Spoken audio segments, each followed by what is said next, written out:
couple times in my life where I should have cussed some people out or slapped some hoes. But you know what? But you know what? But you know what? I didn't. Okay, I didn't. I should have, but I didn't.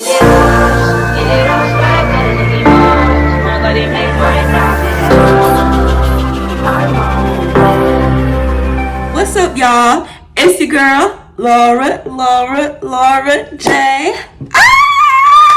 It's been so long since I've done that. Like, oh my God. Needless to say, it's been a while. And I know it's been a while. But don't hate me, y'all. Don't hate me because I'm back. I'm back and I'm better.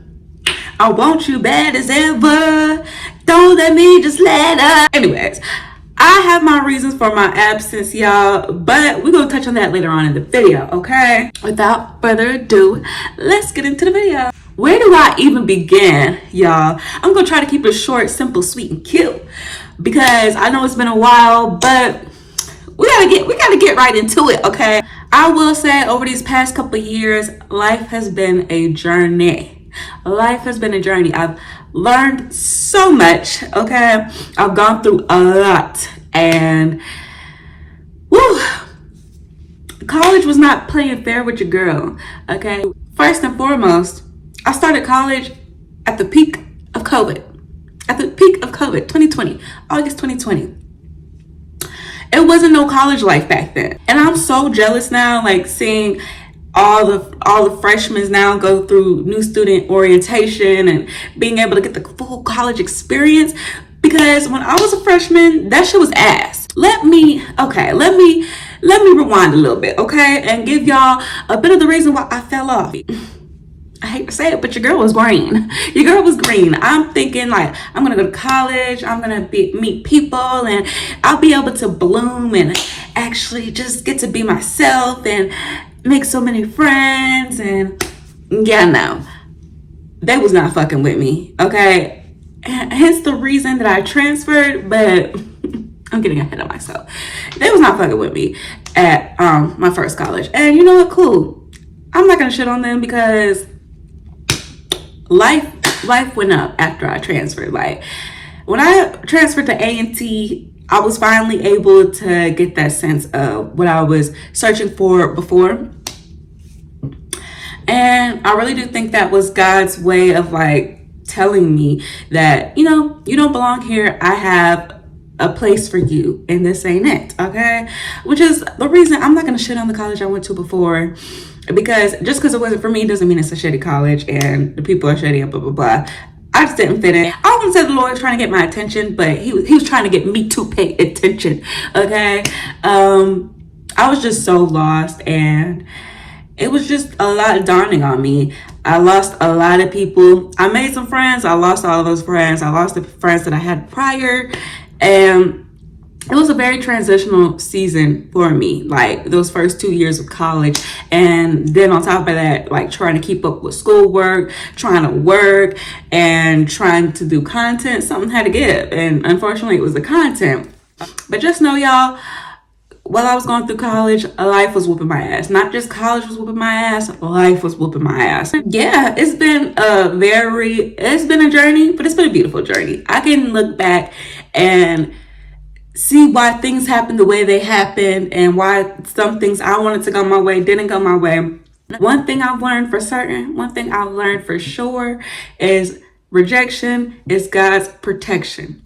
Rejection is God's redirection. All of that. Long story short, I hit rock bottom.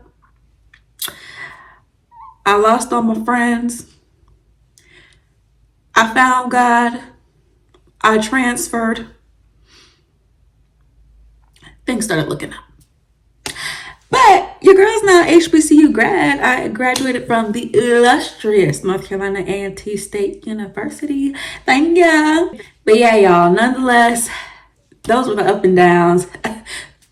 Long story short, those were the up and downs that I went through. That's why I kind of went missing for a little bit.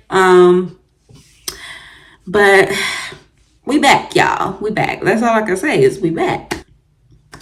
Anyways, let's get into these topics, y'all. So one thing that all of the things that I just told y'all that I went through, that it led me to was like a self-love journey. Because let me tell you something, your girl was not in the business of that, okay? In the beginning of college, hashtag daddy issues. But I really don't think it was fair to say that I didn't love myself. I did love myself, and I just didn't know how to make love and respect for myself, and love, respect, and value for myself all coexist. Because I like to say, you can love somebody but not respect them. Okay. You can love somebody but not value them. Like, you can love and be infatuated with somebody but not know how to respect them and their boundaries and etc., so on and so forth. And I think that's how it was for me. Like, I loved myself. Like, I knew I was deserving of love. I knew I was deserving of the love that I had to give, that I was radiating. I knew I was deserving of that to be reciprocated back to me. No shade, no tea.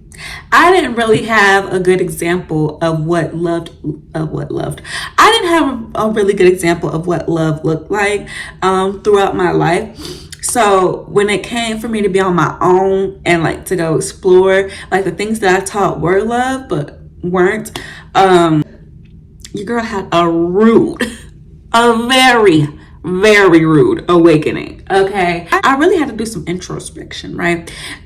Therapy, church, all that good stuff.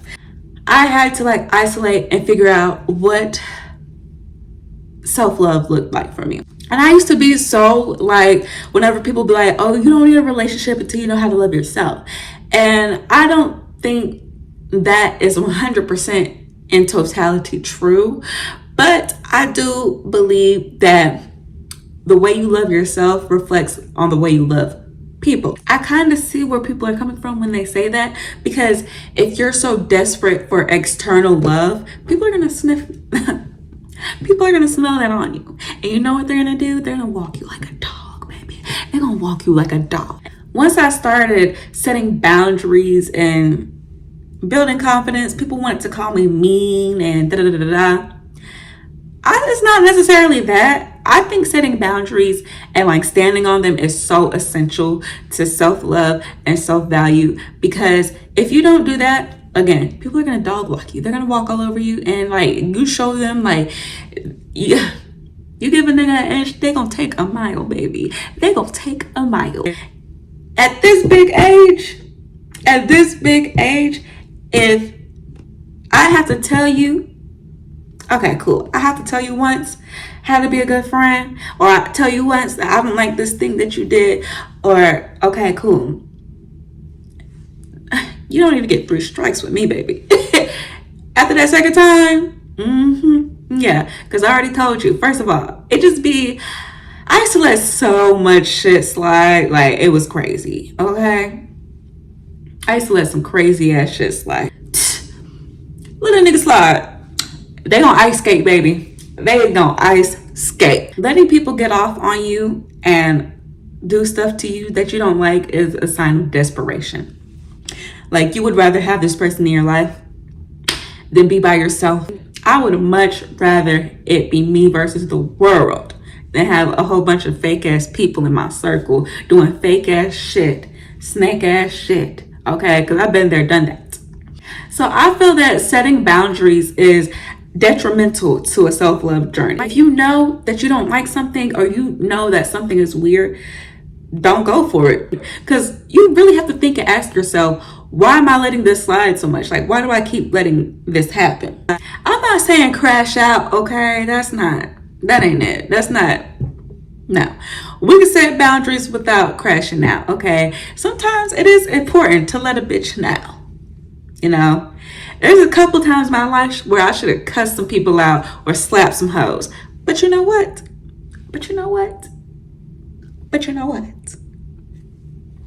I didn't, okay? I didn't. I should have, but I didn't. That's like my number one core value when it comes to self-love. Setting boundaries. Like, the world is already crumbling. Well, America is already crumbling before our eyes. You think I'm finna let you come in my life and stress me out even more? No, thank you. You can go. The dough. But yeah, that's my little self-love rant. Y'all, so we're gonna do a whole little revamp, a little rebrand for this channel because it's been so long. I am not the same person I was. Not even, when's the last time I posted? Like 23 now, 2 years ago. I'm not even the same person I was when I was 21. Let me know what y'all want to see from me, because my plan is to give y'all the girl talk, the lifestyle, the vlogs, you know, all that good jazz, traveling, life as a young adult, just trying to navigate life as a young Black woman. Okay, in this world, this crazy, crazy world. But if there's more that you guys want to see from me, please, please, please let me know, okay? Make sure you follow me on Instagram at Laura J. Right here. Yeah. Follow me on Snapchat, same at Laura J. Once I get like a good amount of people up there, I'm gonna start vlogging up there for real, because I see a lot of people starting to use Snapchat again. I used to use Snapchat heavy, but then I stopped. Like, I just completely went ghost. But I see people, you know, up there starting to go up there again. So I'm gonna see what they talking about, okay? I love you guys so much, but God loves you more. Make sure you go ahead, like, comment, subscribe, and stay tuned. I love you. Bye.